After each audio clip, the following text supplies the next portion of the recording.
Kalian pernah kepikiran nggak sih gimana caranya sebuah tradisi kuno bisa dipakai buat membersihkan energi negatif di zaman yang serba modern ini? Hari ini kita bakal bongkar rahasia di balik salah satu ritual penyucian diri yang paling mendalam dari Bali. Yap, kita akan menyelami Baya Kaon, sebuah praktik yang luar biasa kuat yang dirancang khusus untuk melenyapkan pengaruh-pengaruh buruk dan mengembalikan keseimbangan spiritual. Oke, yuk kita mulai kupas tuntas. Sebenarnya, makna dari ritual ini tuh udah kelihatan dari namanya sendiri, Baya Kaon. Secara harfiah, artinya adalah perisai spiritual untuk melawan segala macam mara bahaya, entah itu yang datang dari alam atau bahkan dari sesama manusia. Oke, jadi gimana sih cara kerjanya? Nah, jantung dari ritual ini adalah banten, sebuah persembahan khusus yang bisa kita anggap kayak seperangkat alat spiritual. Dan kerennya, setiap benda di dalamnya itu punya fungsi simbolis yang spesifik banget. Ada seorang ahli yang ngegambarin komponen-komponen ini bukan cuma sekedar persembahan biasa, tapi bener-bener kayak alat-alat praktis buat bersih-bersih. Mirip banget lah kayak sabun atau sikat gigi yang kita pakai buat kebersihan fisik kita setiap hari. Nah, sekarang ayo kita bedah beberapa elemen utamanya. Yang bikin takjub tuh, setiap benda di sini punya job desk simbolis yang jelas banget dalam proses penyucian ini. Pertama-tama, pondasi dari semua persembahan ini adalah saringan. Ini bukan cuma alas ya, ini tuh simbol utama dari tujuan ritualnya.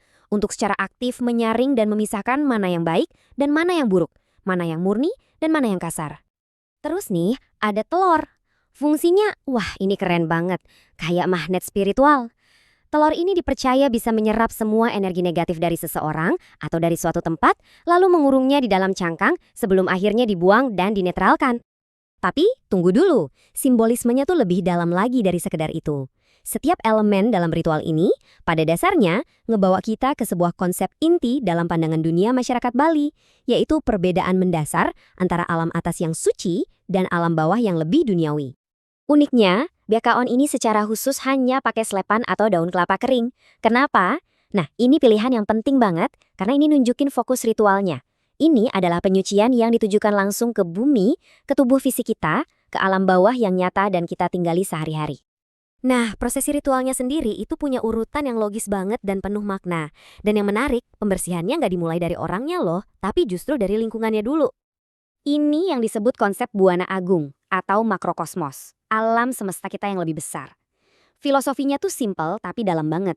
Gimana kita bisa bersih di dalam kalau lingkungan di luar aja masih kotor? Jadi, yang harus dilakukan pertama adalah membersihkan dunia luar terlebih dahulu. Prosedurnya sangat metodis. Setiap gerakan, mulai dari menyapu sampai nuangin air, semuanya diarahkan ke bawah. Tujuannya apa? Buat ngebilas semua hal negatif dan mengembalikannya ke bumi untuk dinetralkan.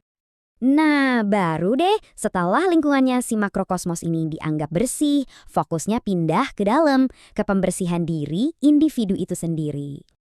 Ini dia buana alit alias mikrokosmos, dunia kecil yang ada di dalam diri kita masing-masing. Dan yang unik, alat-alat yang tadi dipakai buat lingkungan, sekarang dipakai langsung ke orangnya, dalam sebuah proses yang seolah-olah mencerminkan pembersihan alam semesta, tapi dalam skala personal. Prosesnya itu kayak nge-mirror pembersihan lingkungan tadi, tapi dengan sentuhan-sentuhan yang lebih personal. Contohnya, ada benang merah yang diikat di jempol kaki, yang fungsinya itu buat nge-grounding kita, memperkuat hubungan kita sama bumi yang barusan disucikan. Jadi, ini dia nih poin paling krusialnya. Kesucian dunia luar dan kesucian diri kita itu saling terkait erat. Nggak bisa dipisahin. Kita nggak akan bisa benar-benar bersih secara spiritual tanpa memastikan yang satunya juga bersih. Jadi pada akhirnya, ritual ini tuh intinya soal persiapan. Semacam spiritual reset gitu. Membersihkan semua sampah batin supaya seseorang atau satu komunitas siap buat melangkah ke babak baru. Entah itu pernikahan, mau buka usaha baru, atau upacara besar lainnya dalam hidup. Bayakawan ini ngingetin kita ya, kalau benda-benda yang kelihatannya sepele, cuma selembar daun, sebutir telur, seutas benang, itu bisa punya kekuatan yang dahsyat banget kalau jadi bagian dari sistem kepercayaan. Jadi penasaran kan, kira-kira di tradisi kita sendiri, ada nggak ya simbol-simbol tersembunyi kayak gini yang mungkin selama ini kita lewatkan?